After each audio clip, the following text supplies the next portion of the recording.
Hey, what's up, YouTube? It's Richie from Boston. Today's the 17th. It's September. It's 2019. If you didn't catch it last night on my backup channel, Jailbreak Overlander, I did a live stream with Mike from Last Line of Defense, and we were talking about preparations, firearms, all sorts of things. Perhaps you saw it, perhaps you didn't. But one of the things that we covered was the being prepared. And one of the main things is Patriot Pantry, heirloom seeds, freeze-dried food, food that you can use to feed your family in the event of an emergency, etc., etc. Links will be in the description. I use it. Being prepared can never, ever go to waste. The worst thing in the world you can do is not be prepared. Links will be in the comments. A classic example that I go into in this new book of archaeology going radically, drastically wrong. Okay, for those that have followed my channel for any length of time, you know that I've covered Graham Hancock in the past, lots and lots of his work. Well, this just showed up in my newsfeed this morning, and it's in a mysterious bronze object that have baffled archaeologists for centuries. This first dodecahedron was discovered nearly 300 years ago. No one exactly is certain what it was used for. Do you see this item? This is just another thing in a long line of things that they have found over the years that proves that man is in no way whatsoever evolving. We've been around for a long time. We're a fallen race. It goes back to the Tower of Babel. It goes back to the Great Flood. Everything in history literally proves that there was a flood. Everything in history does come to light that we were much more advanced than we are now. We're simply getting back to where we were before. And it appears, the way the technology is rising right now, that we're about to come to a great fall all over again. It's absolutely stunning to me. Graham Hancock did lots and lots of research on things like the Great Pyramid, how the Great Pyramids were never tombs, what the Sphinx was. He did work with Dr. Robert Schoch as well, who is from Boston, a great resource. This guy literally proved that the Great Sphinx of Egypt, or at Gaza, was suffering from water erosion. Now, Dr. Schoch and Graham Hancock, neither one of them necessarily agree with the Great Flood that we were all told about, but the Great Flood shows up in every single religion and religious text, all of them. And if you try to search the Great Flood or Great Flood ancient text, you'll first get Wikipedia debunking it. You'll get Science Magazine saying that it didn't happen. You have to go to places like the Irish Times to find out that Noah's Ark myth has evidence of a great flood. Well, so don't the pyramids and the Sphinx. These all show massive water erosion.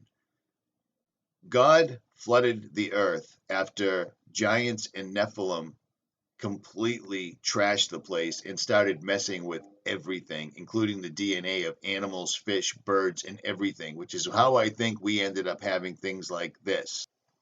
Enormous dinosaurs, lizards, things that were turned into enormous monsters. Now, the mainstream doesn't want you to think that. They want you to think that billions and billions of years happened and things evolved into dinosaurs, and then a meteor came and struck the earth and knocked everything out. But the problem is, when you start looking for it in earnest, you can find proof of a great flood. And the great flood is what is the answer to all these things. The Antikythera mechanism that they found, all this stuff has been up and around for a long time. Even physics.org has come out and said that radiocarbon dating is completely inaccurate. Graham Hancock covered this at one point. I can't find the clip right now, but it's out and it's around. They did radiocarbon dating of one animal and found 6 different years, and they were from 50,000 to 2 million years on one animal. So the animal died 50,000 years ago, but its leg died 2 million years prior, etc., etc., etc. It all goes back to this. The Tower of Babel. The fallen, the mighty men, these people decided to build a tower. This is how they explain it to us. This is how they show it to us. But they tried to build a ladder into heaven. God came down and saw this and scattered the people all over the world. He put all different peoples and all different continents with all different languages, all different traditions, but they all had the same thing. They all had a story of a great flood, no matter what it was. It all had something to do with an ark, whether it was an ark, whether it was a box that was floating in the ocean. But think about this.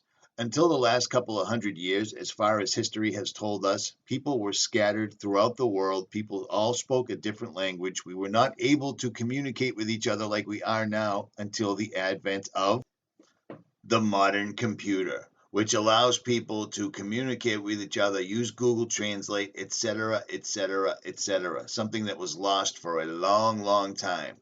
So I find it strange that these things pop up and people don't understand that these are just more proofs, like so many others, more proofs of technology that was far and away better than what we have now. Do you see what I'm saying? There are mysteriously, incredibly, incredibly high technology things all over the earth, including this, the incredible rust-resistant iron pillar of Delhi. This pole has several inscriptions on it. This pole doesn't rust. This pole is perfectly, perfectly designed, 100%. Things like this are all over the earth, and they still push the nonsensical evolution theory, which is absolutely based on nothing, and people buy it. It's amazing. It is totally amazing to me. Evidence of Noah's Ark, evidence of the flood, evidence of proofs in the Bible, evidence of giants has been found scattered all over the earth, and people still believe fairy tales like evolution, which doesn't make any sense whatsoever at all because evolution doesn't explain things like this. Evolution doesn't explain things like this or things like this. Do you see what I'm saying? But a great flood does. It lines up all over the place. So when you see stories like this, don't buy it. Don't buy it. Technology is simply coming full circle, which means everything is coming full circle. So be prepared, be ready, or don't. Richie from Boston. Links will be in the comments. I'm out.